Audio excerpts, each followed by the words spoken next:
نمازیں فرض کر دی، آپشنل نہیں رکھا. آپشنل ہوتی ہے نا، اختیاری ہوتی ہیں، تو شاید کوئی بھی نماز نہ ہوتی. ہم سوچتے ہی رہتے کہ چلو 5 نمازیں پڑھنا ثواب ہے تو پرسوں سے پڑھیں گے. اللہ نے ایسی فرض کی ہے کہ زمین آسمان ادھر سے ادھر ہو جائے، سفر میں ہو، حضر میں ہو، بیماری میں ہو، خوشی میں ہو، غم میں ہو، یہ نہیں چھوڑنی. ٹھیک ہے نا؟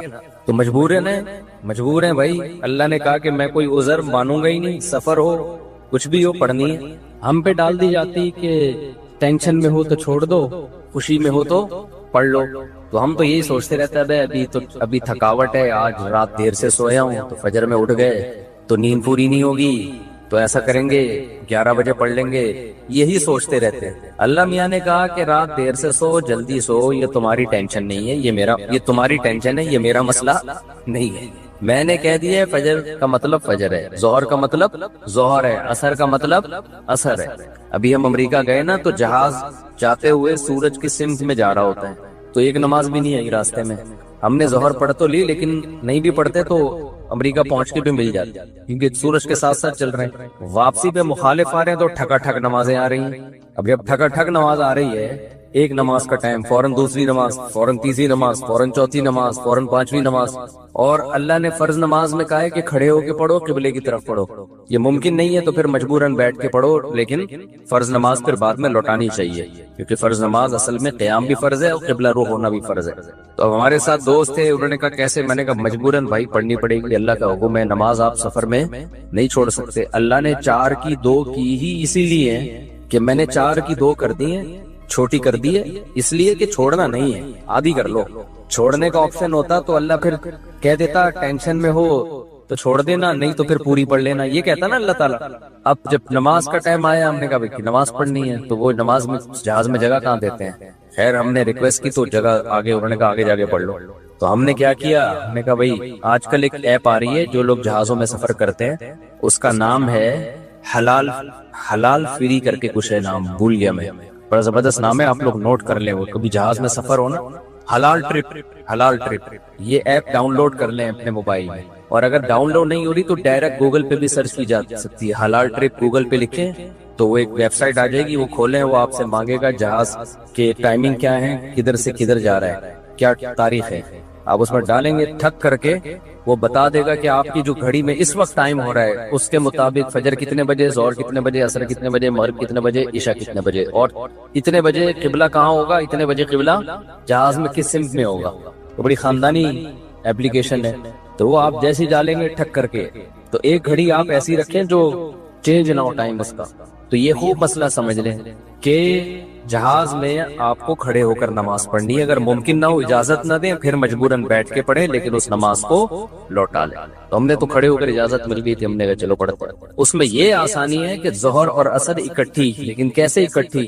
اس طرح سے اکٹھی کہ ہم نے دیکھا کہ ظہر کا ٹائم ختم ہو رہا ہے، فرض کریں 5 بجے ختم ہو رہا ہے، اور عصر کا ٹائم 5 بجے شروع ہو رہا ہے. تو ہم نے کیا کیا، وضو کر لیا، کیونکہ جہاز کے واش روم میں وضو کرنا بھی آسان کام نہیں ہے. تمیز سے وضو کیا کرو، وہاں پہ ایسا کیچڑ نہ کر دو کہ وہ بولیں نمازیوں پہ پابندی لگا دیں. اس میں وضو تمیز سے، پانی نہ گرے. میں تو وضو کر کے ٹیشو سے سب نیچے صاف کرتا ہوں تاکہ کوئی نیا بندہ جائے نا، وہ یہ نہ کہے یہ مولویوں کی وجہ سے دیکھو کیچڑ کتنا ہو گیا، پورا امیج نہ جائے. صاف ستھرا کر کے بالکل، اس میں کوئی بات نہیں، ہاتھ خراب ہو جائے گا اس کو دھو لو آرام سے، لیکن امیج اپنا خراب نہ کرو کہ یار یہ نمازی لوگ جب بھی جہاز میں آتے ہیں کیچڑ کر کے جاتے ہیں. ایک نے مجھے بتایا، پائلٹ نے، کہ ہم کہیں جا رہے تھے، کہیں اجتماع تھا، تو سارے نمازی بیٹھے ہوئے تھے جہاز میں، تو کہہ رہے جہاز کی حالت یہ ہو گئی تھی کہ جیسے کوئی تالاب بنا ہوا ہوتا ہے، سارے وضو کر کر کے آ رہے ہیں گیلے پاؤں کے ساتھ پورے جہاز میں نا. کہہ رہے ہیں ایسا کیچڑ ہم نے زندگی میں کبھی نہیں دیکھا جہاز میں. تو کتنا برا امیج گیا نا. تو اس لیے صفائی ستھرائی کر کے وہ ان کو لگے کہ کوئی بات نہیں یار، اگر یہ وضو کر بھی لیتے ہیں تو واش روم میں ذرہ برابر بھی گندگی نہیں ہوتی، صاف ستھرا کر کے نکلو باہر. اس بیان ابھی شروع کروں گا، لیکن یہ بھی ضروری بات ہے تاکہ جہازوں میں بھی نمازوں کا اہتمام کریں. اللہ کو نماز بہت زیادہ محبوب بھی ہے، اور اللہ کے ہاں جتنی ویلیو نماز کی ہے نا، اتنی کسی حکم کی نہیں. اللہ نے نہیں چھوڑی ہے. میں نے دیکھا ہے لوگ جہازوں میں نمازیں گول کر رہے ہیں، ٹرینوں میں نمازیں گول کر رہے ہیں، شاپنگ میں نمازیں. ہو بھائی میدان جنگ میں اللہ کہہ رہا ہے، میدان جنگ میں کہ نہیں، اگر تم میدان جنگ میں کھڑے ہو کر پڑھ سکتے تو پیدل پڑھ لو، سواری پہ پڑھ لو. اے اللہ بعد میں پڑھ لیں گے نا، جنگ سے جب فارغ ہو جائیں گے پھر پڑھ لیں گے، ابھی کیا ٹینشن ہے. اللہ نے کہا ان الصلاۃ کانت علی المؤمنین کتابا موقوتا، نماز مومنین پر مقررہ اوقات میں فرض ہے، یہ نہیں ہے کہ بعد میں پڑھ لو۔ کتنے آرام سے کہتے ہیں بھی سفر میں ابھی کہاں جائیں کیا کریں، نہیں بھائی، نمازی آدمی زمین آسمان ادھر سے ادھر ہو جائے وہ کہتا ہے بھائی چھوڑنی نہیں ہے، کچھ بھی ہو جائے۔ آج نمازی بھی نمازی نہیں رہے ہیں، تو ہم نے یہ ضرور کیا کہ اس میں وضو بہت مشکل کام ہے، تو اس میں پھر ہم نے یہ کیا کہ بھائی 5 بجے جیسے اپلیکیشن سے پتہ چل گیا شافی وقت کے مطابق 5 بجے ظہر قضا ہو رہی ہے، تو بھائی 4:45 پہ یا 4:50 پہ ہم نے ظہر پڑھ لی، قبلہ رخ کھڑے ہو کر 2 رکعت پڑھی ہے، تھوڑی دیر میں عصر کا ٹائم ہو گیا، اسی وضو سے عصر نمٹا لی، سمجھتے ہو؟ تو یہ اس طرح سے نبی صلی اللہ علیہ وسلم نے نمازوں کو سفر میں جمع کیا ہے۔ اور یہ جو حدیث ہے نا جس میں آتا ہے نبی صلی اللہ علیہ وسلم نے بغیر کسی عذر کے سفر کے نمازیں اکٹھی پڑھی ہیں ظہر عصر کی، تو اس کا بھی یہی مطلب ہے، ایسے اکٹھی نہیں ہے کہ ظہر کو قضا کر دیا ہو یا عصر کو ظہر کے ٹائم پہ پڑھ لیا ہو، ورنہ پھر یہ جو آیت ہے حافظوا علی الصلوات والصلاۃ الوسطی، نمازوں کی حفاظت کرو خصوصاً عصر کی نماز کی، پھر اس کا مطلب کیا ہو گیا؟ اس کا تو پھر مطلب ہی نہیں بنتا کوئی، تو حدیث کی وہ تشریح کی جائے گی جو قرآن سے میچ کر رہی ہو۔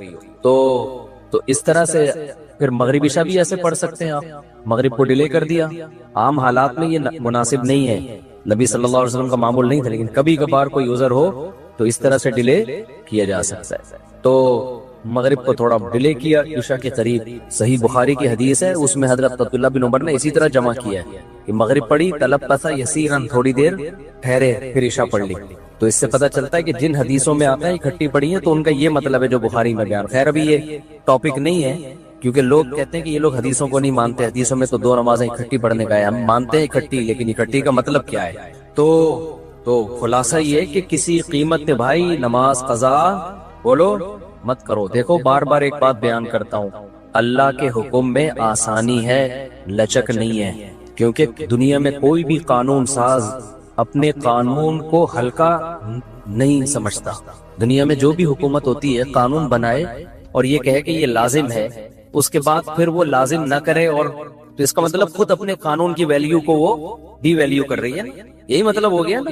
دنیا میں کوئی یہ نہیں کرتا، تو اللہ قانون بنائے اور کہے کہ یہ فرض ہے، سفر میں بھی فرض ہے، حضر میں بھی فرض ہے، پھر اللہ کہ چلو میں نے کہہ تو دیا باقی تمہاری مرضی۔ نا نا نا نا نا، صحیح ہے، اللہ نے کہہ دیا اب ہے تو ہے، اب آپشنل نہیں ہے۔ رمضان کے بار بار میں بتاتا ہوں نا، روزے میں مزدور کو بھی روزہ رکھنا پڑے گا، کتنی سخت گرمی ہو، کیونکہ اللہ نے قانون بنا دیا بھائی بیماری میں سفر میں چھوڑ سکتے ہو، اس کا مطلب تیسرا کوئی عذر نہیں ہے، رکھنا پڑے گا۔ تو اس لیے جو فرائض ہے نا، واجبات فرائض، اس میں اللہ کے قانون آسان ضرور ہے، لچکدار نہیں ہے، جب ہے تو ہے۔ اسی میں ایک اور مسئلہ آ گیا عدت کا، کسی عورت کے شوہر کا انتقال ہو جائے، اللہ نے قانون بنا دیا، آسان قانون بنایا، زمانہ جاہلیت میں بہت مشکل تھا، جب کسی عورت کے شوہر کا انتقال ہوتا تھا تو زمانہ جاہلیت میں عورت 2 سال عدت گزارتی تھی، کتنی؟ 2 سال، اور اس 2 سال میں وہ میلی کچیلی رہتی تھی، یہاں تک بھی بعض روایات میں آتا ہے اس کی جگہ کو گندا رکھا جاتا تھا، مینگنیاں لا کے ڈال دی جاتی تھی گند میں رہے۔ اسلام نے اس حکم کو ختم کیا، یہ ظلم ہے عورت کے اوپر۔ اللہ نے حکم دیا 4 مہینے 10 دن بس، اور اس میں میلی کچیلی نہیں رہے گی، نہائے دھوئے، بس زینت اختیار نہیں کرے گی، زیور نہ پہنے، خوشبو کا استعمال نہ کرے، زینت اختیار نہ کرے، باقی نارمل رہے، گھر سے باہر نہ نکلے۔ وہ ایک صحابیہ نے نبی صلی اللہ علیہ وسلم سے اجازت چاہی کہ بھئی 4 مہینے 10 دن میں یوں کر لوں، میں فلانی جگہ چلے جاؤں، آپ نے فرمایا اللہ تعالیٰ نے تمہیں یہ آسانی دی ہے کہ وہ زمانہ جاہلیت کا حکم اللہ نے منسوخ کر دیا، اب اتنی آسانی دے دی، تو اب اس حکم کو فالو کرنا پڑے گا۔ اب آج کل خواتین کیا کرتی ہیں، شوہر کی ڈیتھ ہوئی، جو دیندار نہیں ہے ان کی تو بات ہی نہیں کر رہا نا، ان کی نظر میں تو عدت بدت کی کوئی 2 ٹکے کی حیثیت ہی نہیں ہے، وہ تو اس کو تقیانوسی حکام سمجھتی ہیں۔ لیکن جو دیندار ہیں وہ بھی بھائی، وہ ڈیتھ ہوئی، شوہر کا چہرہ دیکھنے کے لیے جا رہی ہیں اسپتال، پھر وہ فلانے کے کام سے جانا ہے تو آج فلانے کے کام سے جانا ہے، تو آج یوں کرنا ہے، آج یہ کرنا ہے، یہ فلانے پورشن میں چلی جاتی ہوں، ماموں کے گھر جا کے عدت گزار لیتی ہوں۔ بھائی اللہ تعالیٰ نے جو عدت کے حکام دیے ہیں، شوہر کی ڈیتھ ہوتے ہی عورت کی عدت بولو شروع، اور عدت میں 2 کام لازمی ہیں، گھر سے نہیں نکلنا ہے، زینت اختیار نہیں کرنا۔ اب اس میں لوگ ہمیں تنگ کرتے ہیں، یار وہ چہرہ دیکھنے جانا چاہتی ہے ہاسپٹل میں، بھائی شوہر کو گھر لے آؤ، اگر بیوی نے اپنے شوہر کو دیکھنا ہے میت کو گھر لے آؤ، عورت نہیں روڈ پہ آ سکتی، جنازے کی چارپائی کے پیچھے پیچھے جا رہی ہوتی ہے گھر سے باہر نکل کے، پھر اللہ کو غضب آئے۔ جب میں نے ایک آرڈر دے دیا ہے اس کو ہلکا کیوں لے رہے ہو؟ عیادت کے لیے نہیں جا سکتی وہ، سمجھ رہے کہ بھئی فلاں بیمار ہے تو چلو میں عیادت کے لیے چلی جاؤں، فلاں کی ڈیتھ ہو گئی چلو میں تعزیت کے لیے، حج ختم ہو جاتا ہے اس سے۔ حج کی کتنے مسئلے آتے ہیں، عورت نے حج کی درخواست دی ہوئی ہے، نام آ گیا، حج پہ جانے کی تیاری ہو گئی، شوہر کا انتقال ہو گیا، اب جس دن جانا ہے 4 مہینے تو ہو جائیں گے، 10 دن رہ جائیں گے، تو ہم کہتے ہیں بھائی 10 دن کیا 1 گھنٹہ بھی رہ گیا ہونا 4 مہینے 10 دن ہونے میں، آپ کو 1 گھنٹہ پہلے بھی نکلنے کی اجازت نہیں، بے شک حج ضائع ہو جائے کوئی بات، حج کینسل ہو جائے، کیونکہ حج کی فرضیت پہ عدت مقدم ہے، حج اگلے سال بھی ہو سکتا ہے، عدت تھوڑی ہو سکتی ہے۔ تو ہاں یہ اللہ نے آسانی رکھتی ہے کہ جس عورت کا کوئی کمانے والا نہ ہو، اللہ نے لچک، جہاں شدید ضرورت تھی وہاں اللہ نے خود بخود لچک رکھ دی کہ بھوکے تو نہیں مر سکتے نا، کمانے والا کوئی نہیں ہے تو کمانے کے لیے جا سکتی، مجبوری ہے وہی کمانا۔ اس میں فقہاء نے بیان کیا دن میں جائے بغیر زینت اختیار کیے، اور دن میں واپس آ جائے، اور صرف کمانے کی حد تک باہر نکلے، ادھر ادھر نہ جائے۔ اب اس میں خواتین یہ کیوں ایسے کیا، بھائی اللہ کا حکم ہے، اب اس میں آپ کو چونو چرا کی اجازت بولو نہیں، بس آرڈر دے دیا۔ پھر اللہ نے یہ بھی حکم نازل کر دیا کہ اگر عورت پریگننسی میں ہے تو بچہ ہوتے ہی اس کی عدت ختم ہو جائے گی۔ دیکھو ہمارے نبی صلی اللہ علیہ وسلم بھی اللہ کے آرڈر کے سامنے کیسے اپنی عقل نہیں استعمال کرتے تھے۔ ایک صحابیہ کو حمل تھا، ان کے شوہر کی ڈیتھ ہوئی ہے اور ادھر بچہ پیدا ہو گیا، ادھر ڈیتھ ہوئی اور ادھر فوراً، اب ان کو خیال ہوا بھائی اتنی جلدی تو عدت پوری نہیں ہوتی، تو کیا کر رہے ہیں، نبی نے سے مسئلہ پوچھا گیا، آپ نے فرمایا ختم۔ جب اللہ نے کہہ دیا وَأُولَاتُ الْأَحْمَالِ أَجَلُهُنَّ أَن يَضَعْنَ حَمْلَهُنَّ، کہ حمل والی عورت کی عدت یہ ہے کہ بچہ جن لے، تو بچہ جن دیا تو اللہ نے تو نہیں کہا کہ 1 سیکنڈ بعد جنے یا 1 سال کے بعد جنے، اللہ نے یہ کہا ہے اللہ نے قرآن میں۔ تو ہمارے نبی بھی اللہ کے حکم کو کیسے فالو کرتے تھے نا۔ اگر یہی بچہ پہلے پیدا ہو جاتا، پیدا ہوتے ہی شوہر کی موت ہو جاتی، فقہا بہت باریک مسائل بیان کرتے ہیں، اور آج کل کے اسکالر نا ان کا مذاق اڑاتے ہیں کہ دیکھو یہ اتنی باتوں میں لوگوں کو الجھایا ہوا ہے۔ فقہا نے بیان کیا کہ ادھر بچہ پیدا ہوا، کیونکہ ایسا ممکن ہے، قانون جب لکھا جاتا ہے تو امکان کو بھی لکھا جاتا ہے کہ ابھی آدھا بچہ پیدا ہوا ہے اور شوہر کی ڈیتھ ہو گئی تو کیا ہوگا۔ ایک ہے بچہ پیدا ہوتے ہی شوہر کی ڈیتھ ہو جائے، تو بچہ چونکہ پہلے پیدا ہوا ہے، شوہر کی ڈیتھ بعد میں ہوئی ہے، تو اب عدت کیا ہوگی، اب 4 مہینے 10 دن چلے گا۔ ادھر شوہر کی ڈیتھ ہوئی اور فوراً بچہ پیدا ہو گیا تو عدت ختم۔ اب ایسے بھی کیس قیامت تک کے لیے دین آیا ہے نا، ایسا بھی ممکن ہے کہ شوہر کی ڈیتھ ہوئی اور بچہ آدھا پیدا ہوا ہے اور ادھر ڈیتھ ہوئی اس کی، یعنی ولادت ہو رہی تھی اور شوہر کا انتقال، امکان تو ہے نا، لا جب لکھا جاتا ہے نا تو اس میں امکانات بھی لکھے جاتے ہیں۔ تو فقہا نے اس میں بھی بحث کی ہے کہ اس صورت میں کیا ہوگا، یا عورت کنفیوز ہے، پتہ ہی نہیں چل رہا کہ جب اطلاع ملی ہے تو بچہ پیدا ہو چکا تھا یا نہیں ہوا تھا، اس کے بھی فقہا نے احکام لکھے ہیں۔ تو بہت باریکیوں میں جا کے، تاکہ آئندہ آنے والے لوگوں کو کنفیوژن نہ ہو، آپ کتاب میں جا کے دیکھو ہر مسئلہ فقہا نے ڈسکشن کی ہے اور اس کو بیان کیا ہے۔ تو ذرا سے فرق سے عدت کا حکم چینج، لیکن کیوں اتنا احتیاط کیوں؟ بھائی اللہ کا جب لا ہے تو وہ 2 اور 2 4 کی طرح ہے، سمجھتے ہو کہ نہیں سمجھتے ہو؟ جب اللہ نے کہہ دیا کہ بھائی جو حمل والی عورت ہے اس کا بچہ پیدا ہوتے عدت ختم، اگلے سیکنڈ میں بچہ پیدا ہوا عدت ختم۔ حضرت عائشہ کا قول ہے یا کسی صحابی کا کہ شوہر کو ابھی غسل بھی دیا جا رہا ہو نا، ابھی دفنایا بھی نہیں جا رہا ہے اور بچہ پیدا ہو جائے تو بس ختم عدت، چاہے دفنایا بھی نہ ہو، فوراً نکاح کر سکتی ہے وہ، ٹھیک ہے نا، فوراً نکاح کر سکتی ہے، تو اللہ نے اجازت دے دی اس میں۔ اب اس میں حکمت کیا ہے ہمیں نہیں پتا بھائی، اللہ کا حکم ہے، نص وارد ہو گئی تو نبی نے بھی اس پر عمل کیا، صحابہ نے بھی، ائمہ مجتہدین نے بھی، لیکن یہ نہیں ہے کہ جی 40 دن کی عدت، بعض 40 دن کی عدت منا رہی ہیں، بعض جو ہے وہ سفر کر رہی ہیں عدت کے دوران، تو ہاں گھر اکیلا ہے، وحشت ہے اس میں بہت زیادہ، خوف ہے، کوئی خطرہ ہے چوری چکاری کا، تو مجبوری میں پھر وہ گھر چینج کر سکتی ہے، جیسے کوئی ایسی جگہ پہ رہ رہی ہو جہاں چور ڈاکو کوئی ساتھ رہنے والا نہ ہو، وہ ایک الگ مسئلہ ہے۔ دودھ پیتے بچے کی الٹی کیا ناپاک ہے؟ یہ سوال پوچھا ہے جی ام عیسیٰ نے مان صحرا سے۔ دودھ پیتا بچہ اگر ماں کے کپڑوں پر الٹی کر دے تو کیا یہ کپڑے ناپاک ہو جائیں گے؟ دیکھیے دودھ پیتے بچے کی الٹی اور بڑی عمر کے آدمی کی الٹی کے احکام میں کوئی فرق نہیں ہے۔ اگر منہ بھر کے الٹی ہوئی ہے، یعنی منہ بھر کا مطلب کہ بہت زیادہ الٹی ہوئی ہے اور منہ فل جیسے بھر جاتا ہے، تو چاہے بڑے کی الٹی ہو یا بچے کی الٹی ہو، دونوں ناپاک ہیں۔ اگر وہ یعنی یہ ہتھیلی کی گہرائی جو ہے نا، جو 5 روپے کا آج کل سکہ ہوتا ہے، اس کے بقدر اگر لگی ہوئی ہے تو کپڑا ناپاک ہے، اس سے کم ہے تو شریعت میں معاف ہے وہ، اور اگر تھوڑی سی الٹی ہے تو چاہے چھوٹے بچے کی ہو یا بڑے کی ہو وہ پاک ہے۔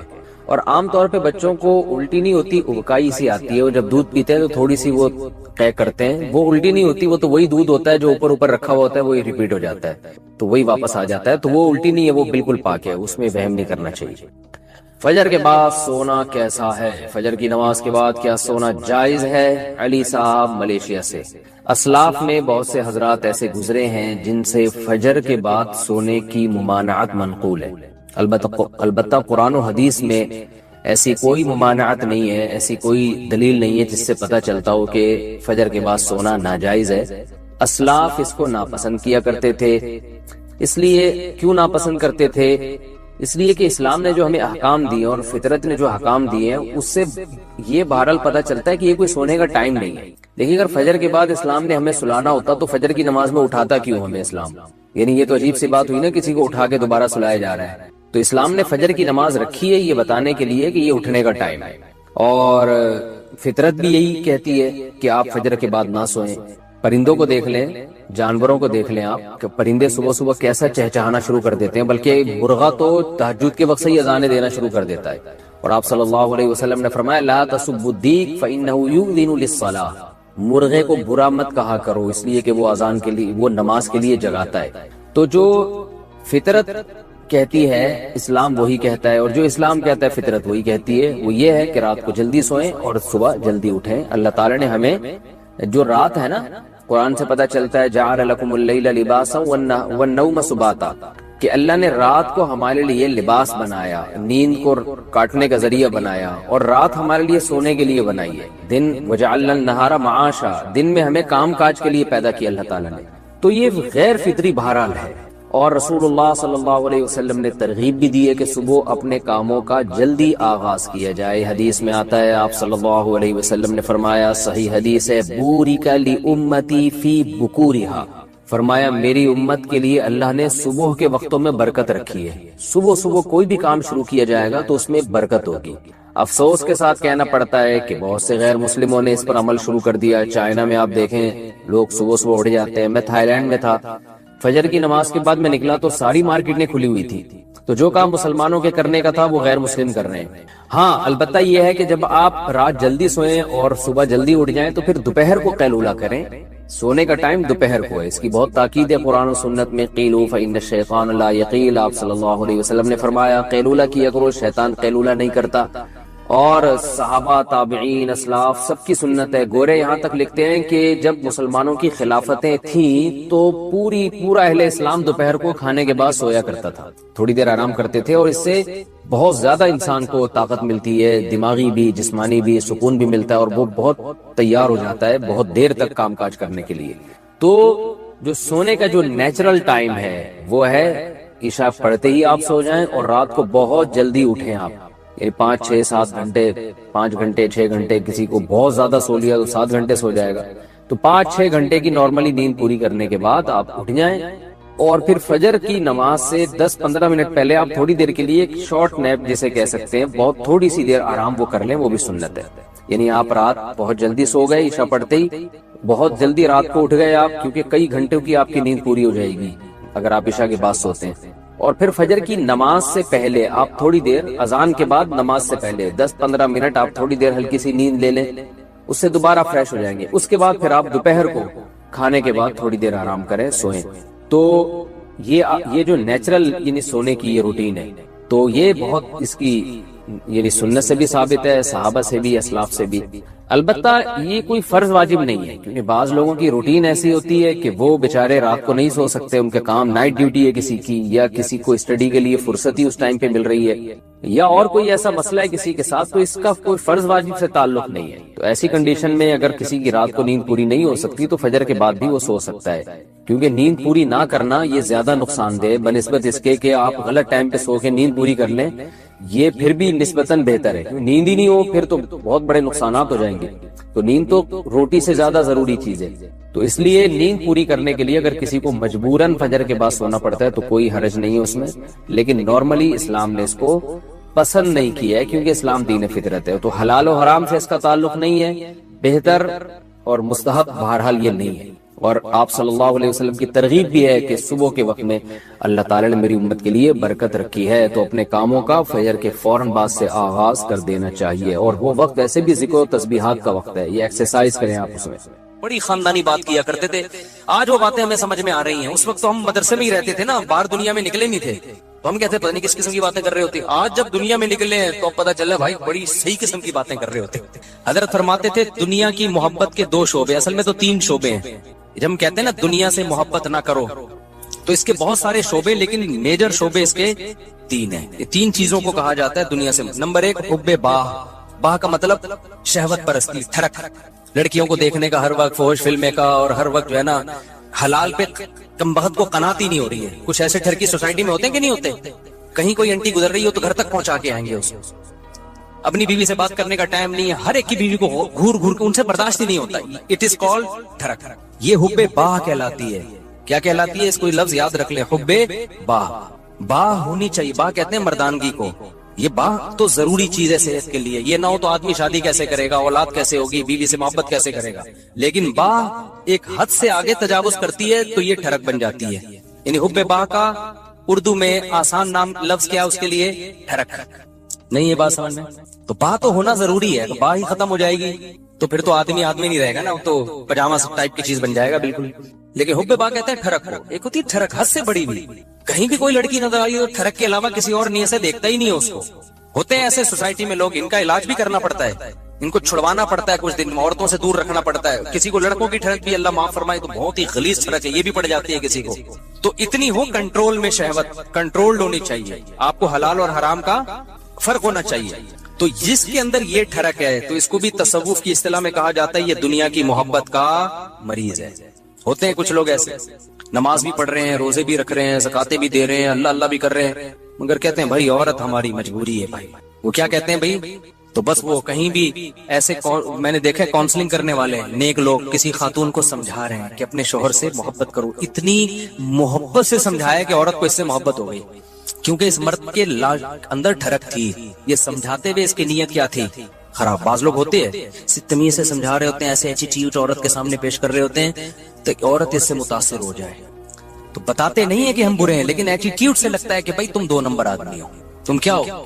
ایک آدمی کہا میں کسی داڑھی والے کے پاس اپنی بیگم کو لے کر گیا تاکہ وہ میری بیگم کو سمجھائے۔ وہ داڑھی والا کہہ رہا آدھا گھنٹہ تک میری بیگم ہی کو دیکھتا رہا، کم بخت۔ کہہ رہا مجھے اتنا غصہ آیا، تو میں نے کہا تم پہلے تحقیق تو کر لو کہ کس کے پاس لے کے جانا ہے، کس کے پاس لے کے نہیں جانا۔ سمجھواؤ اس آدمی سے رہے ہو جس کے بارے میں خود خطرہ ہے، کہ اتنا نہ سمجھا، ایسا نہ ہو یہ سمجھا کے اپنے ساتھ ہی لے جائے۔ بعض لوگ سمجھانے کے لیے گھر پہنچ جاتے ہیں۔ تو ٹھڑک کہ بھائی جو اللہ نے آپ کے لیے بنائی ہے وہ آپ کی ہے، باقیوں سے نا امید، ختم، ہماری کچھ نہیں لگتی، ایسی کی تیسی جاؤ بھائی۔ یہ ٹھڑک جس دن ختم ہو گئی تو اس کا مطلب دنیا کی محبت 1/3 آپ کے اندر ختم، 1/3 آپ انسان کے بچے بن گئے۔ دوسرا شعبہ حب مال، پیسے کی ٹھڑک۔ پیسے کی محبت بری نہیں ہے، یہ نیچرل ہے، کیونکہ پیسوں سے بہت ساری ضرورتیں پوری ہوتی ہیں انسان کی۔ محبت نہ ہوگی تو کمائے گا کیسے؟ ایک آدمی کو نوٹ اچھے ہی نہیں لگتے تو وہ صبح جائے گا کمائے گا، مزدوری کرے گا وہ۔ تو اسلام نے یہ نہیں کہا کہ پیسے سے محبت نہ کرو، وَإِنَّهُ لِحُبِّ الْخَيْرِ لَشَدِيدٌ، خیر کہا اللہ نے، اس سے بے شمار ضرورت پوری ہوتی ہے۔ جیسے باہ کی محبت بری چیز نہیں ہے، ٹھڑک بری چیز ہے، ایک لمٹ میں ہونی چاہیے، ایسے ہی پیسے کی محبت بھی بری چیز بولو نہیں ہے، نیچرل ہے۔ کوئی کہتا ہے نا کسی عالم کے دل میں پیسے کی طلب ہی نہیں ہے، جھوٹ بولتا ہے وہ۔ کیوں نہیں ہے بھائی طلب؟ یہ کیسے ممکن ہے کہ ایک عالم دین و بزرگ کو پیسے کی طلب ہی ختم ہو جائے؟ وہ کھائے گا کہاں سے؟ بھیک مانگے گا لوگوں سے؟ بیوی بچوں پہ کیسے خرچ کرے گا؟ پڑھائے گا کیسے اپنی اولاد کو؟ اور شادیاں کیسے کرے گا؟ ایک نہیں ہوتی 2-3 کہاں سے کرے گا وہ؟